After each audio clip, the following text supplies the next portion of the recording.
Diselamatkan untuk menyelamatkan. Saya Tatiana, saya dulunya Muslim, saya sudah coba berbagai macam agama, Buddhis, kejawen, apalagi ya sampai lupa. Saya dulu lahir Muslim dan baru mengenal Kristen mungkin sekitar 6-7 tahun. Ya. Jadi saya dulu merasa diselamatkan karena ada seseorang mengajak saya ke gereja. Waktu itu kalian tahu dating site online, ketemu orang online, ini orang langsung aja ke gereja. Jadi di gerejanya itu saya bahagia, tapi karena cowoknya mau langsung mengajak nikah di pertemuan pertama, jadi saya takut dan tidak mau bertemu dia lagi. Cuma saya suka ya gerejanya, jadi saya ingat-ingat, saya putar lagunya di rumah, saya cari di YouTube lagunya, saya dengar gitu. Jadi ada seseorang yang mewartakan kan, dan nggak semerta-merta bertahun-tahun kemudian baru saya berani ke gereja sendiri. Jadi kita diselamatkan itu untuk menyelamatkan. Kan ada ayatnya, jadikanlah semua bangsa muridku, dan itu ayatnya di Matius 28, 19, 20. Karena itu pergilah, jadikanlah semua bangsa muridku dan baptislah mereka dalam nama Bapa dan Anak dan Roh Kudus. Ajarlah mereka melakukan segala sesuatu yang telah kuperintahkan kepadamu, dan ketahuilah aku menyertai kamu senantiasa sampai kepada akhir zaman. Jadi Tuhan suruh kita pergi, jadikan semua bangsa murid. Bangsa Madura, kalau di sini kan ada bangsa Jawa, mungkin Arab gitu kan.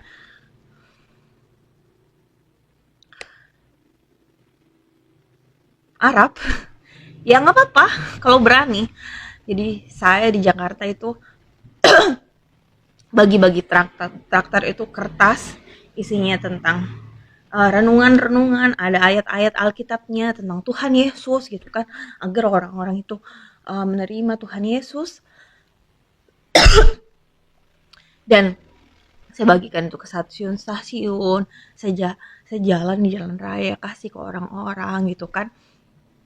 Siap naik Gojek, saya cerita tentang kesaksian hidup saya, kesaksian dulu saya lamar SPG aja nggak diterima, terus tiba-tiba diterima di perusahaan orang Ukraine di Bali, kerja remote dari rumah, tapi gajinya bagus, meskipun setelah itu saya resign karena kurang sesuai dengan hati nurani gitu kan. Saya bilang ke abang Gojeknya, ini karena Tuhan Yesus bang, karena aku kuliah aja nggak pernah lulus gitu. Dan mereka iya saja. Cuma ada satu perlawanan dari abang tukang gojek yang jawab terus kan, jawabnya juga nggak enak gitu kan. Ya udah saya diam gitu. Tapi dari sekian banyak abang gojek yang saya ceritakan, cuma satu orang itu aja yang reses, lainnya oke aja gitu. Karena saya menceritakan pengalaman pribadi saya dengan Tuhan Yesus, bagaimana Tuhan Yesus merubah hidup saya. Yang dulunya tukang marah-marah, semua dibanting-banting gitu kan.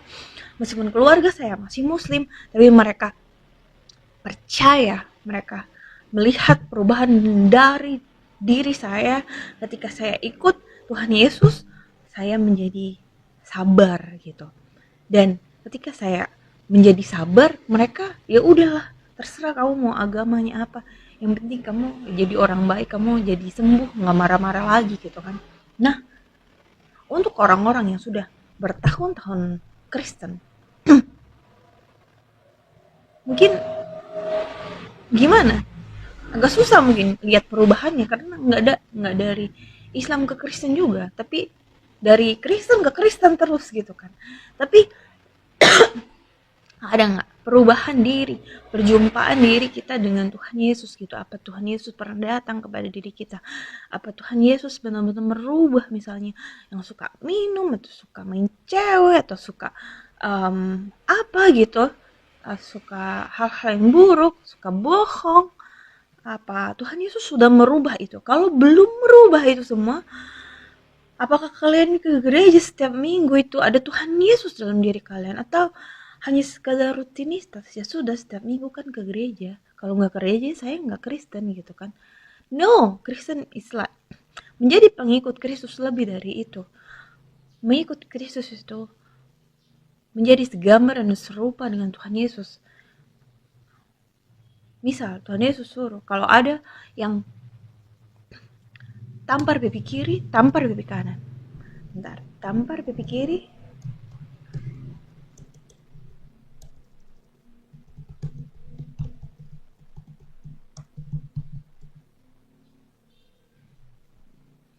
Matius 5:39, tapi aku berkata kepadamu, janganlah kamu melawan orang yang berbuat jahat kepadamu, melainkan siapapun yang menampar pipi kananmu, berilah juga kepadanya pipi kiri kamu. Apa kamu kasih itu pipi kiri kamu? Apakah kamu melawan orang yang berbuat jahat? Ya, lo jahat nih aku jahat pisan. No, Tuhan Yesus bilang, kalau orang jahat kamu jangan melawan, kamu beri itu kasih, karena Yesus adalah kasih.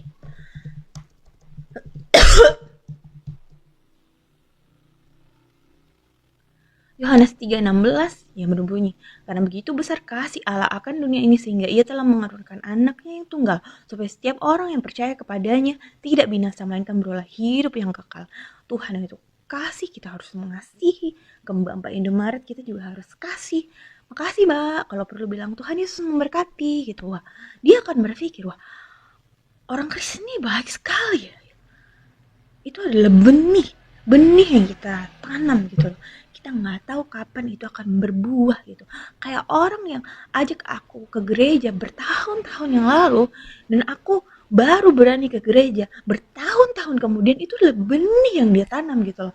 Siapa yang bisa tahu kalau orang yang diajak ke gereja sama cowok dari aplikasi sekarang bisa mewartakan firman gitu, karena kita diselamatkan untuk menyelamatkan. Kita bukan selamat buat diri kita sendiri. Ada banyak orang-orang di luar sana yang tersesat, yang terhilang gitu. Kalau bukan kita, siapa lagi? Nggak mungkin. Pendeta di Jember ini ada berapa? Ada 5, 10, 20? Nggak mungkin turun ke bawah-bawah semuanya. Kita jemaat-jemaatnya ini yang harus turun ke bawah. Kita yang ketemu sama abang tukang bakso, kita yang ketemu sama abang tukang kupang, kita yang ketemu sama abang tukang cilok. Pendeta kan sudah kasih tahu kita, beri kita firman setiap minggu. Kita yang harus mewartakan firman ke orang-orang yang kita temui, karena setiap orang pasti ketemunya beda. Kita story, kita cerita kita beda. Orang yang bisa resonate dengan kita juga beda gitu. Kalau kita nggak berani mewartakan firman, kita cuma oh ya, kita berdoa jiwa-jiwa, kursi dipenuhi.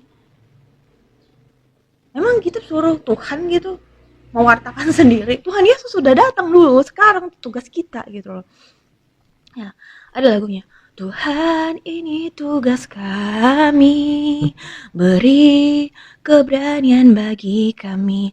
Taruhlah roh yang rela melayani dan menyenangkan hati Tuhan, itu yang kuingini.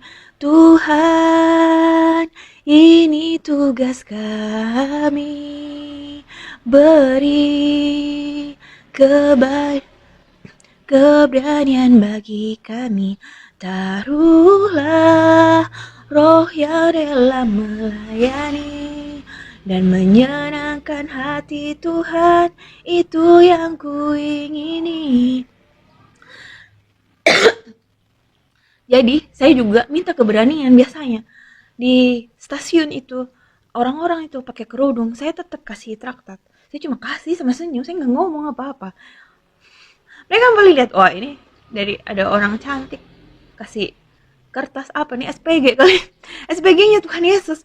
Karena dulu saya juga pernah jadi SPG keliling.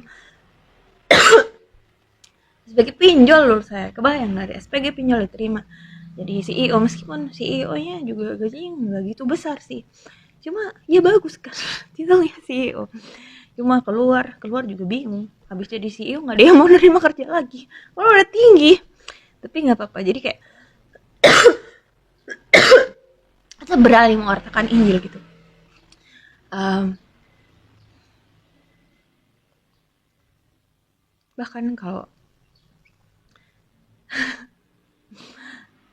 dimanapun mewartakan Injil, bahkan saya di bank juga mewartakan Injil, karena mbak banknya kan tahu ini dulu nggak punya uang anak ini, kenapa sekarang bagus uangnya dulu ya sekarang. So kayak, iya mbak, ini karena Tuhan Yesus bu gitu. Ibu tahu, lihat rekening saya kan, dulu nggak ada duit ya, sekarang lumayan saya kerja remote dari rumah, terus saya masih ada project dari luar gitu kan. Dulu waktu saya masih jadi CEO itu uang saya lumayan lah ya. Ketika Tuhan suruh resign, lumayan berat juga. Tapi nggak apa-apa, namanya pikul salib.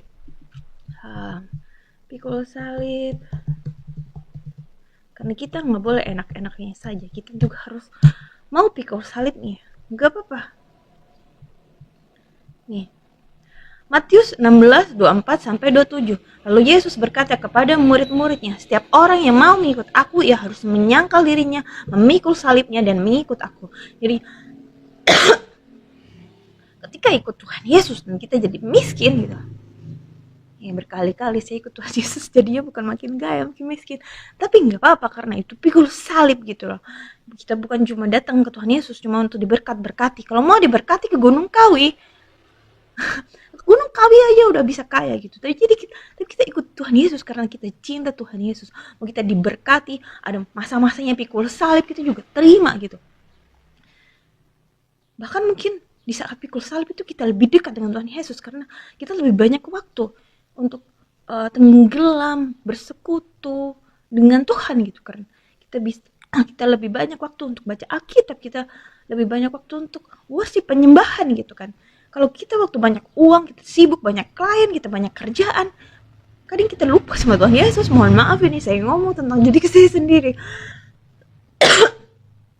Terus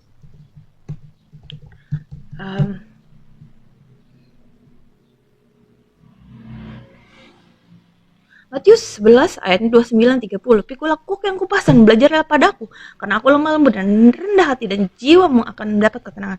Sebab kuk yang kupasang itu enak dan bebanku pun ringan gitu. Jadi beban dari Tuhan Yesus itu ringan. Jadi ketika kita pikul salib itu sebenarnya yang ringan. Tuhan tidak kasih masalah yang kita tidak bisa menangkulnya. Sekali lagi, tetaplah mewartakan Injil, karena kalau kita mau misalnya Jember diselamatkan, tapi kita cuma berkumpul dengan teman-teman kita yang Kristen, kita nggak pernah mewartakan Injil, kita menutupi kalau diri kita ini Kristen, kita nggak pernah menunjukkan kasih seorang Kristen, bagaimana orang bisa tahu kalau Kristus itu Tuhan? Mereka harus tahu Kristus itu Tuhan dari tingkah laku yang kita lakukan setiap hari. Kalau orang Kristen jadi batu sandungan, orang jadi nggak mau jadi Kristen, nggak mau kenal Tuhan Yesus. Dulu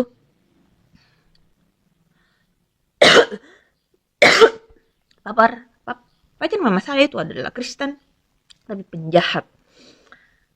Dia suka curi-curi barang dari rumah, gas LPG dicuri, sepeda dicuri, semua dicuri buat dijual gitu kan. Dan dia Kristen. Dulu saya sangat benci dengan orang Kristen karena saya melihat orang Kristen yang seperti itu, nggak mau kerja gitu kan. Jadi batu sandungan. Tapi kalau kalian jadi orang Kristen yang punya kasih, baik gitu kan, orang juga lihat kalian, wah orang Kristen nih kok baik banget ya gitu ya. Si Yesus ini siapa ya gitu ya. Tanyalah dia ke kita, Yesus tuh siapa? Kau baik kali ke aku gitu kan. Jadi itu yang bisa saya sampaikan. Tuhan Yesus itu kasih, jadilah kita kasih, jadilah kita berkat, jangan jadi batu sandungan, dan wartakanlah Injil, karena kita selamat untuk diselamatkan, kita bukan selamat untuk selamat diri kita sendiri. Kalau kita pingin ada revival, banyak orang di Jember diselamatkan, kita juga harus jadi seseorang yang melakukan keselamatan itu, bukan cuma diam saja. Ada waktunya berdoa, ada waktunya melakukan firman, melakukan keselamatan, agar lebih banyak orang diselamatkan. Terima kasih.